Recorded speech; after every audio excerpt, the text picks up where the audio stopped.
Salve pessoal, tudo bom? Eu vou comentar aqui o livro Memórias Póstumas de Brás Cubas, né? É um livro que eu estou lendo, que na verdade eu terminei de ler, né? Eu estou com essa edição aqui da editora do Clube de Literatura Clássica, né? Que é bem interessante, bem legal. Eu gosto muito das ilustrações que eles fazem nas capas e eu gostei muito dessa ilustração aqui, ó, dessa caveira dançante, porque eu acho que ela pega muito bem o espírito do livro, né? Porque se vocês darem uma olhada, né? Tem até uma ampulheta aqui que eu não tinha percebido, que é bem legal. Se vocês darem uma olhada, é uma imagem ao mesmo tempo mórbida e cômica, né? E combina, parece aquelas ilustrações da Dança Macabra, né? Se vocês derem uma olhada, procura aí no Google Dança Macabra, Dance Macabre, e vai ter umas ilustrações desse tipo, que são ilustrações que remetem a alguma coisa muito mórbida e muito cômica, né? Que é basicamente o, o que eu senti desse livro, né? Esse livro, né, não é a primeira vez que eu leio ele, né? Não é a primeira vez que eu termino ele.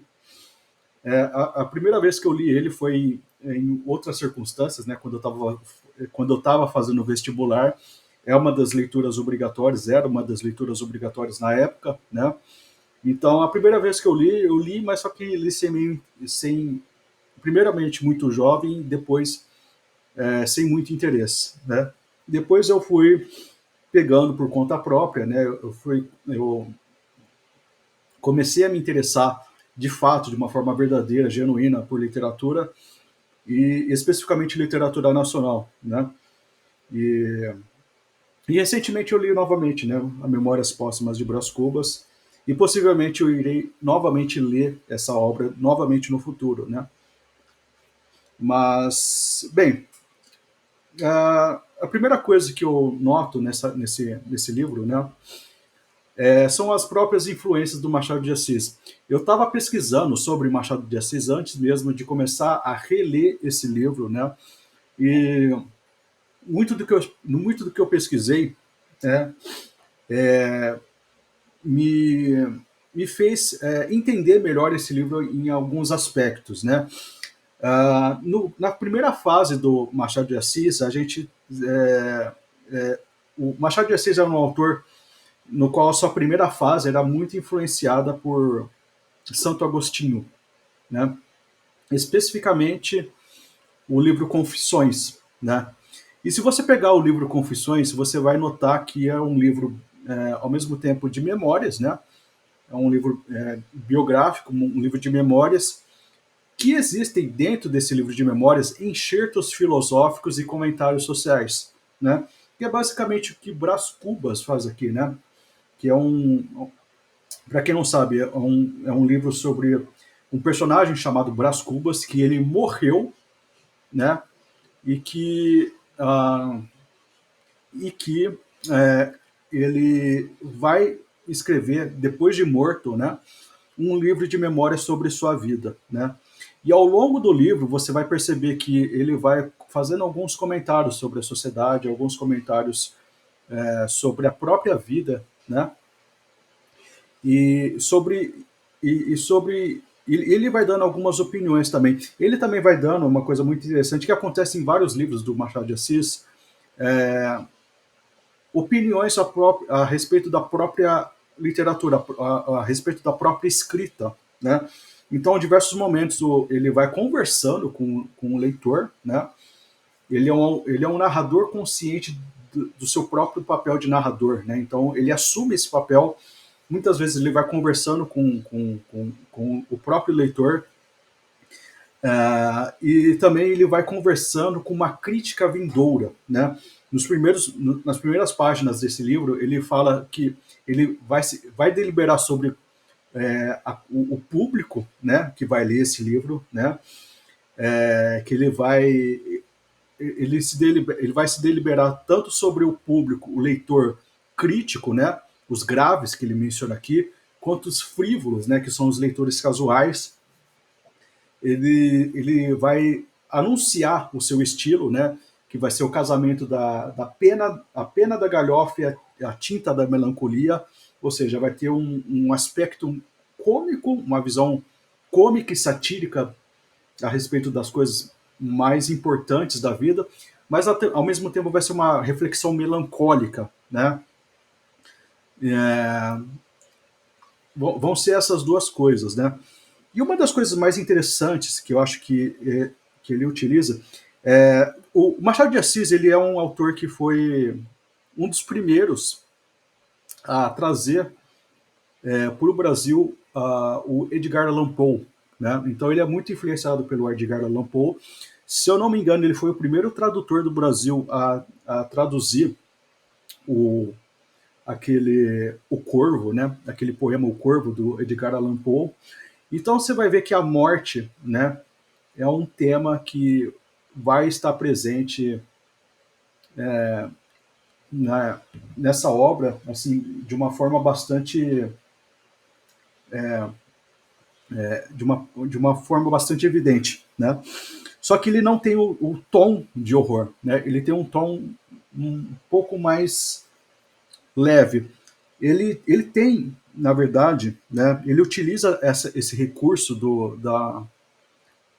autor morto, né? Do autor morto que escreve um livro de memórias, como uma espécie de recurso literário, né? Porque diversas vezes ele vai falar a respeito da pessoa que morreu, né? Ela tem um entendimento melhor sobre a vida e sobre a sociedade, porque ela não sofre mais com a, as próprias questões que a vida lhe impõe, né? Ou seja, o autor ele não precisa mais se preocupar com reputação, ele não precisa se preocupar, ele não precisa mais lidar com as questões da sua consciência, porque ele já está morto. A reputação não lhe afeta mais porque ele já está morto, não importa. As questões dos remorsos, das esperanças, inclusive, né? É um livro que vai transbordar muita indiferença moral ao longo de todas as suas páginas. Apesar de ele não se afirmar contra uma, uma, uma perspectiva moral, não é um autor que se indigna, não é um autor que é emotivo, ele é um autor bastante analítico, né? E faz sentido ser um autor morto, porque você consegue deliberar sobre a vida quando você está fora dela, né? Você consegue ver a vida como um objeto distante, né? Você está de um lado e a vida está do outro, né? Então, enquanto você estiver vivendo, você continua tendo influência da vida, né? A vida vai continuar fazendo você, continua fazendo a pressão sobre você de alguma forma, né? Porque você está participando da vida, né? E ele até comenta aqui que quando ele saiu da vida, ele saiu não como de uma forma épica, mas de uma forma como se ele estivesse se retirando de um teatro de forma tardia, né? E muitas das coisas que ele vai falar a respeito do próprio estilo literário são coisas muito interessantes, porque ele vai denunciar a artificialidade do próprio estilo literário em relação à biografia. Existe um certo momento que ele vai falar que ele poderia ter embelezado muito mais o seu livro de memórias, ele poderia ter literalizado muito mais o seu livro de memórias, né? Deixando ele mais poético, mais épico, mais grandioso, mas esse recurso seria um recurso literário e não biográfico, né? Ou seja, basicamente o que ele está falando é que a literatura, né, a vida literária, ela é muito mais interessante do que a vida real, né? Então, em diversos momentos ele tenta nos aproximar do que seria essa vida real, apesar do paradoxo de a gente estar vendo uma ficção, né? A gente está vendo a, a simulação de uma vida muito mais próxima da vida biográfica, só que e muito mais distante de uma vida literária, mas a gente ele está utilizando da própria literatura para poder apresentar esse recurso, né? Existe um paradoxo muito presente no livro que vai decorrer ao longo de toda a sua ao longo de toda a sua ao longo de todo o livro ele vai esse paradoxo vai ser apresentado a nós o tempo todo, né? E, e uma das coisas mais interessantes do livro, eu acho que esse livro aqui, ele tem talvez, na história da literatura, o meu, a minha introdução favorita em toda a história da literatura, tá? Que é logo no começo do livro, as primeiras frases do livro, que é ao mesmo tempo interessante e melancólica, que é dedicatória. Deixa eu pegar aqui certinho. Memórias póstumas de Brás Cubas, né? Ao verme que primeiro roeu as frias carnes do meu cadáver, dedico como saudosa lembrança essas memórias póstumas, né? Então a primeira dedicatória que esse autor, né, ele vai dar são os vermes que roeram a própria carne. Ainda sobre a ideia do autor fazer uma distinção entre a vida literária, a pompa literária de uma vida e a vida real, né, ocorre logo nos primeiros nas primeiras descrições que ele faz, nas primeiras páginas, né, que ele faz a descrição da sua morte, né? Não uma descrição da sua morte, mas a descrição dos momentos anteriores da sua morte e do seu enterro, né? Que ele fala que, vamos ler aqui, ó. Esse é o capítulo primeiro, o óbito do autor. Eu não vou ler todo, né? Mas eu vou ler aqui uma parte que eu achei bem interessante. Dito isto, expirei às 2 horas da tarde de uma sexta-feira do mês de agosto de 1869, na minha bela chácara de Catumbi. Tinha 64 anos, rijos e prósperos, era solteiro, possuía cerca de 300 contos e foi acompanhado ao cemitério por 11 amigos. 11 amigos. Verdade é que não houve cartas nem anúncio. Acresce que chovia, peneirava, uma chuvinha miúda e triste e constante, tão constante e tão triste que levou um daqueles fiéis da última hora a intercalar esta engenhosa ideia no discurso que proferiu à beira da minha cova. Vós que o conhecestes, meus senhores, vós podeis dizer comigo que a natureza parece estar chorando a perda irreparável de um dos mais belos caracteres que tem honrado a humanidade. Este ar sombrio, estas gotas do céu, aquelas nuvens escuras que cobrem o azul como um crepe funéreo, tudo isto é a dor crua e má que lhe rói a natureza às mais íntimas entranhas. Tudo isso é sublime louvor ao nosso ilustre finado. É bem interessante porque ele deixa explícito aqui, né, que esse amigo que fez esse discurso no dia da sua morte, ele não tinha muito o que falar a respeito do morto, para ser sincero, né? Porque o morto, né, o Brás Cubas, ele morreu de uma forma, ele teve uma vida com as suas aventuras, né? Ele vai comentar as suas aventuras ao longo da vida, mas não são aventuras assim tão extraordinárias que possam ser contadas com um fervor literário muito grande, né? Porque era uma vida, apesar das aventuras, foi uma vida meio que banal, foi uma vida ordinária, né? E a morte dele foi também uma morte ordinária, né? Ele fala aqui que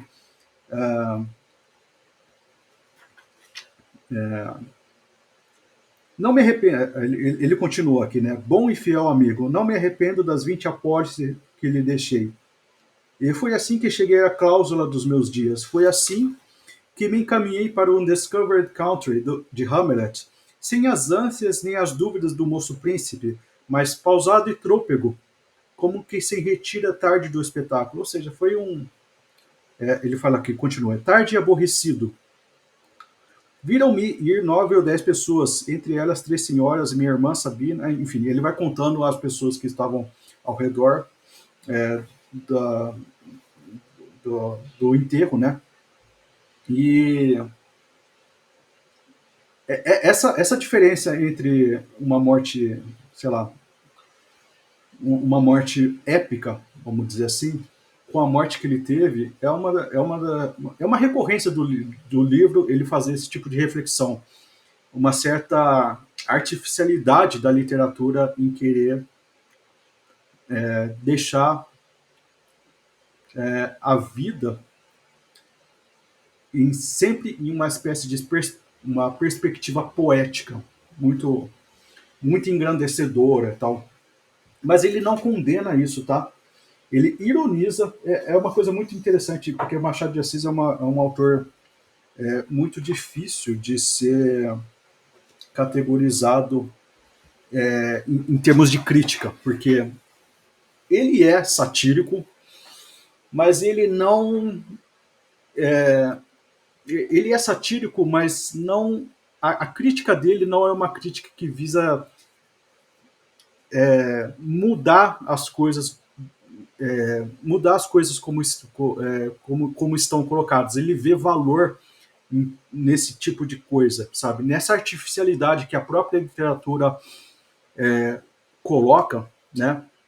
Ele vê um valor nisso. Ele vê um valor nas formalidades. Tem uma parte aí do livro que uma das personagens, né, uma jovem, morre de febre amarela e que o pai dela fica muito desconsolado porque foram poucas pessoas que vieram ao funeral dessa menina, né? E o autor até comenta, né? Poxa, mas as pessoas que viriam meio que obrigadas, seria uma mera formalidade, mas ele fala assim, não, a formalidade é muito importante, né? Ela é mediadora das relações humanas, né? E ele faz uma elegia, né? A formalidade, a toda essa pompa literária, mesmo sabendo que ela é meio ridícula, né? Mesmo sabendo que ela não corresponde de fato à realidade. É uma mentira, mas é uma mentira que, que a própria civilização necessita, né? E é uma coisa interessante porque ele faz essa reflexão no momento da própria morte, né? Vocês notaram que a pessoa que vai fazer o discurso, ela realmente não tinha muito o que falar e ela se aproveita da atmosfera local que estava assim quase como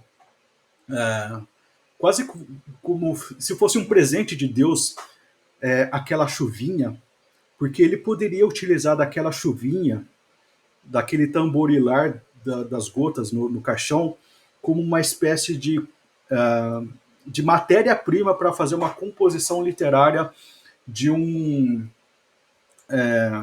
de um discurso muito bonito e muito tocante para o morto, como se isso aí o dignificasse de alguma forma, né?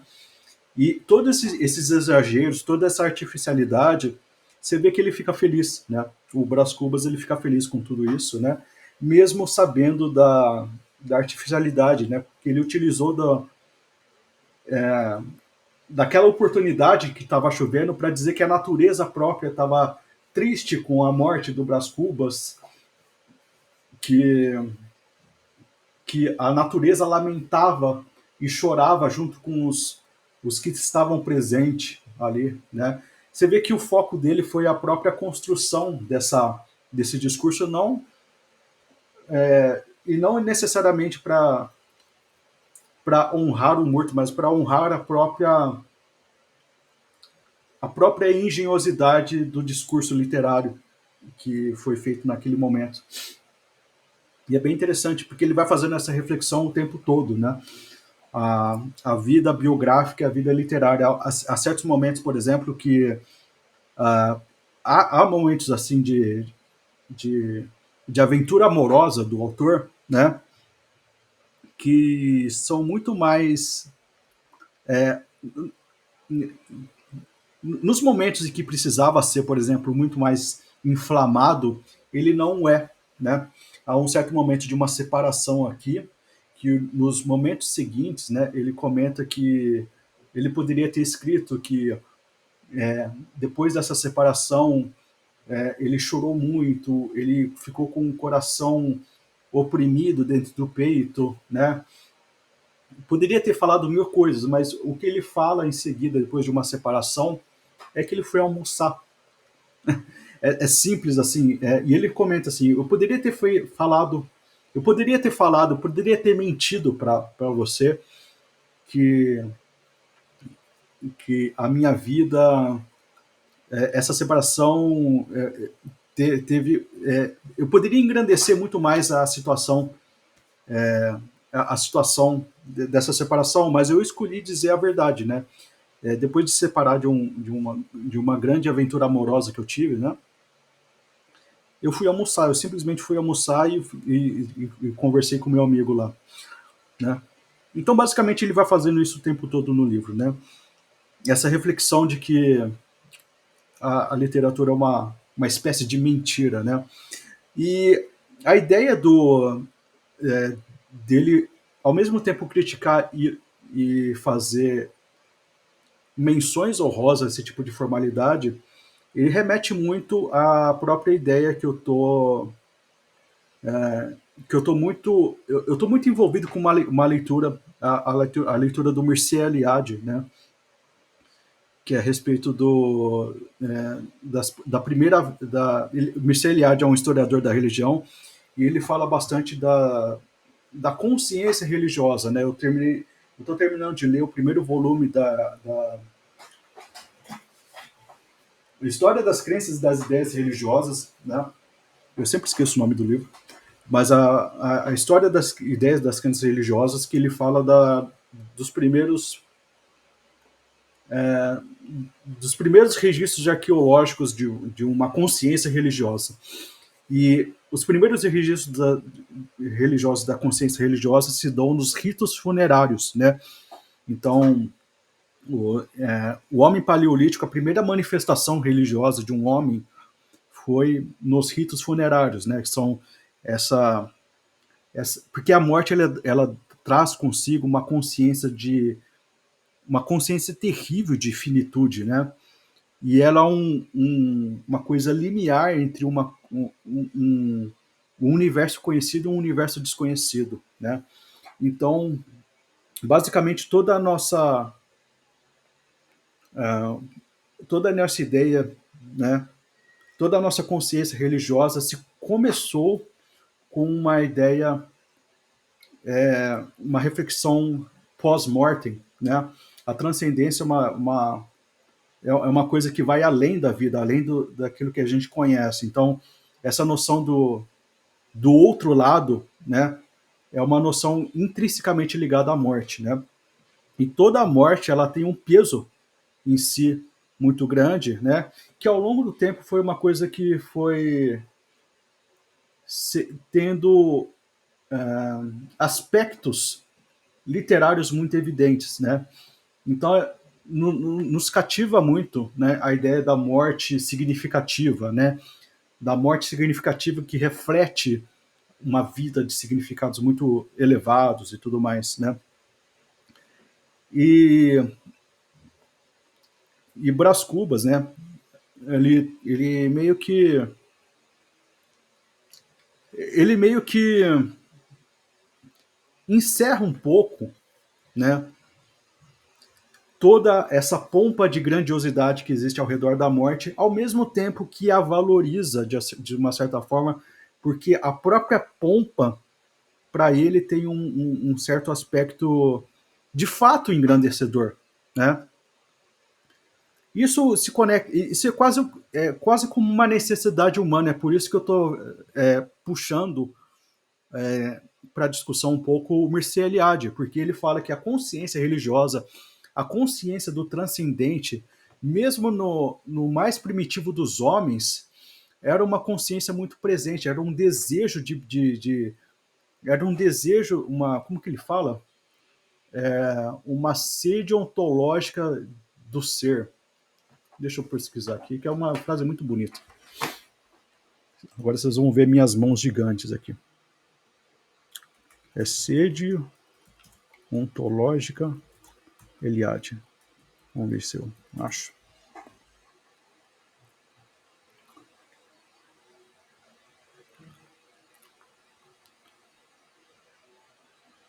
Aqui, ó. A sede ontológica de Mircea Eliade é a busca pela substância ôntica, ou seja, a existência, a angústia da falta de sentido e a insatisfação humana. Existe em todo a ideia de transcendência uma sede ôntica, uma sede por aquilo que ultrapassa a vida. Mesmo a vida mais prosaica, ela tem uma certa projeção ao infinito, né? É uma das coisas que Mircea Eliade vê no homem paleolítico, né? Desde o homem paleolítico, né? Então, por mais prosaico que a morte seja, e o autor aqui ele tem uma consciência disso, né? A mesma formalidade, mesmo a mentira ser, vamos dizer assim, não é exatamente uma mentira, né? Mas mesmo que não seja uma correspondência, a correspondência da vida real seja muito menos interessante do que a correspondência de uma vida literalizada, uma vida embelezada pelas memórias, né? É uma coisa importante a ser preservada, né? E uma das outras coisas que aparecem também na ideia de Memórias Póstumas de Brás Cubas, né, é a respeito do próprio nome, né, do autor, do sobrenome do autor, que é Cubas, né? Eu vou ler isso aí porque isso aqui reforça um pouco a ideia da farsa que a literatura impõe à vida concreta, né? Apesar do paradoxo, né, como eu falei, da gente estar lendo um livro, né? A gente está lendo uma peça de literatura, ou seja, é uma farsa relativa aqui. Deixa eu achar aqui. Transição, menino é o pai do homem, um salto, primeiro. Acho que eu estou muito na frente.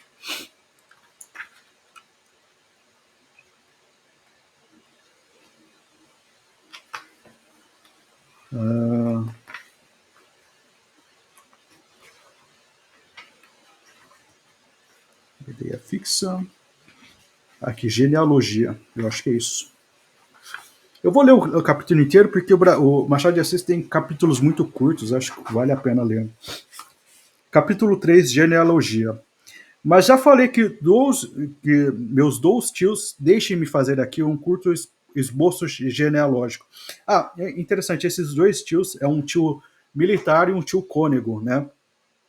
E parece que esses dois tios parecem refletir muito bem o, o clima intelectual bioticentista, né? Porque a gente tem o tio cônego, né? Que ele é religioso, tal. Ele sempre se preocupa muito com a glória da vida eterna, e o tio militar que ele se preocupa bastante com as glórias terrenas, né? A gente estava vivendo num contexto de um Brasil, né? Dentro do contexto do livro, né?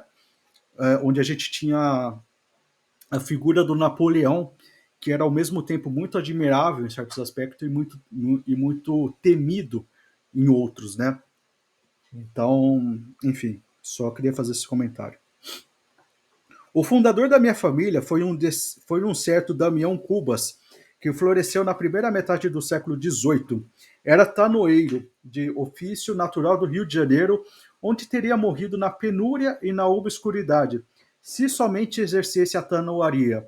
Mas não, fez-se lavrador, plantou, colheu, permutou o seu produto por boas e honradas patacas, até que morreu deixando grosso cabedal a um filho, o licenciado Luiz Cubas. Neste rapaz é que verdadeiramente começa a série dos avós que a minha infância sempre o confessou, porque o Damião Cubas era, afinal de contas, um tanoeiro, e talvez um mau tanoeiro, ao passo que o Luiz Cubas estudou em Coimbra, primou no estado e foi um dos amigos particulares do vice-rei Conde da Cunha. É interessante porque a, a linhagem do Brás Cubas, de fato, começa com esse tal noeiro, Damião Cubas. Só que meio que a família, por meio que, apesar dele aparentar aqui para nós ter uma vida muito extraordinária, um homem que enriqueceu e deu condições ao, ao Luiz Cubas, né, que é o seu tataravô, né, pelo que eu vi aqui. Acho que é o tataravô do Brás Cubas, né, esse Luiz Cubas. Ah, é a partir dele que a família começa a contar a história, né? Existe um aspecto de vergonha do, de Brás Cubas ter o nome Cubas ter se originado,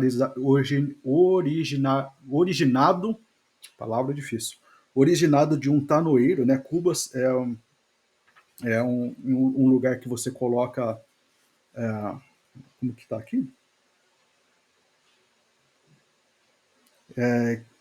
Quem fabrica e conserta barris, né?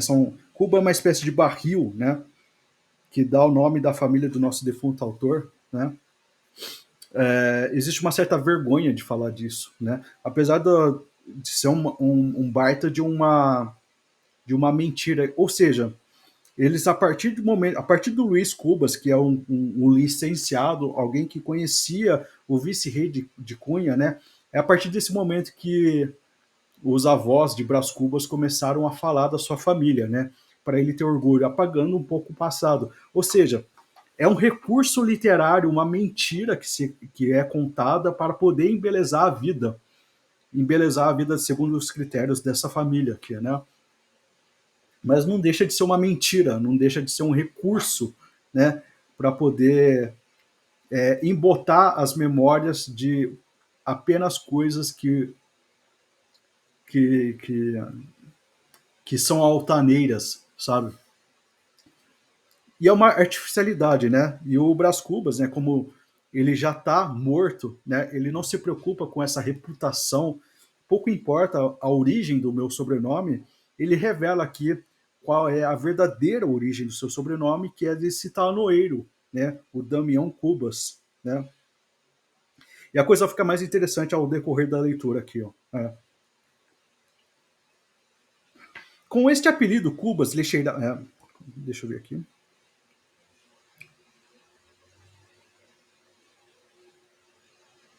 Com este apelido de Cubas, como se este apelido de Cubas lhe cheirasse excessivamente a tanoaria, alegava meu pai, bisneto de Damião, que o dito apelido fora dado a um cavaleiro, heróis nas jornadas da África, em prêmio de uma façanha que praticou, arrebatando 300 cubas aos mouros.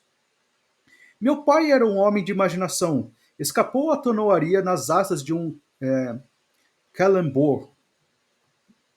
Era um bom caráter, meu pai, um varão digno e leal como poucos. Tinha, é verdade, uns fumos de pacholice, mas quem não é um pouco pachola nesse mundo? Revela notar que ele não recorreu à inventiva senão depois de experimentar a falsificação. Primeiramente, entrocou-se na família daquele meu famoso homônimo, o capitão Mor Brás Cubas, que fundou a vila de São Vicente, onde morreu em 1592. E por esse motivo é que me deu o nome de Brás.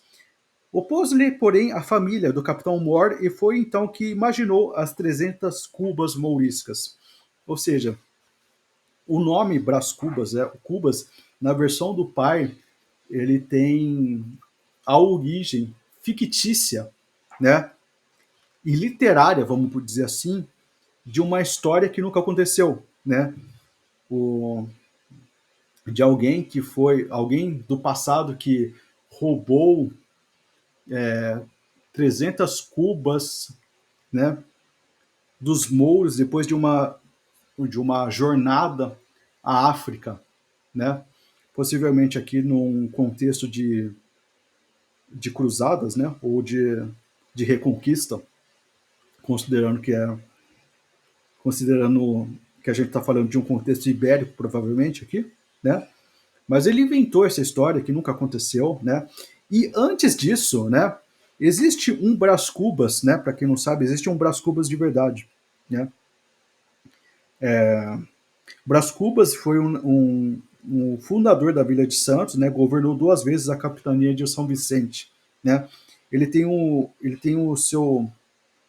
nome Cubas, né? Já existia, né? Mas era uma outra linhagem, uma outra família, né? E o pai dele tentou, ele colocou o nome de Brás para poder fazer esse homônimo, né, ao filho e relacioná-lo de alguma forma a um homem que fundou uma cidade, né, a cidade de São Vicente, né? E depois a família do Brás Cubas, que foi o fundador da cidade, ela reclamou, aí ele inventou essa história aí das cubas mouriscas, né? Então, a todo momento, uma memória falsa, uma memória falsa com adornos literários é construída aqui, né? Que revela a farsa da literatura em comparação com a vida real, né? Com a vida que de fato aconteceu, né? E é muito interessante isso. Como o Brás Cubas vai colocando esse contraponto ao longo de todo o livro, né? Enfim, possivelmente eu vou fazer outros podcasts a respeito de memórias póstumas de Brás Cubas, né? Talvez falando, repetindo alguns temas aqui que eu já falei aqui, mas, bem, espero que vocês tenham gostado, né? Eu falei dos primeiríssimos capítulos aqui, só do livro, né? Eu tenho um áudio, eu vou lendo e vou gravando alguns áudios, né? Eu vou lendo e gravando alguns áudios para poder me lembrar de coisas importantes do livro, né? Aí depois eu transformo isso aqui em um podcast, né? Bem, se você gostou dessa exposição, né? Da essa pequena exposição, né?